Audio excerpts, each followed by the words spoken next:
আসসালামু আলাইকুম প্রিয় দেশবাসী, কেমন আছেন? আশা করি সকলেই ভালো আছেন। আলহামদুলিল্লাহ, আমিও ভালো আছি আপনাদের দোয়ায়। আর আমার জন্য দোয়া করবেন, আমি যে সুন্দরভাবে ভালো করে ড্রাইভ করতে পারি। আশা করি সকলেই আমার বয়সটা শুনবেন, দয়া করে শুনে আমার জন্য দোয়া করবেন।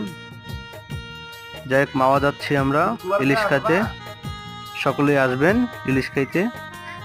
হ্যাঁ, সকলেই ভালো লাগবে গেলে অবশ্যই। আশরাফুল ভাই, আপনি যে আজকে আমাদের সাথে যাচ্ছেন, কিরকম লাগতেছে আপনার কাছে? হ্যাঁ, আলহামদুলিল্লাহ অনেক ভালো লাগছে আমাকে। যাই হোক প্রিয় গাইস, যাক আশরাফুল ভাই বলছে অনেক ভালো লাগতেছে। যাক, আপনারাও আসবেন, ভালো লাগবে। ধন্যবাদ।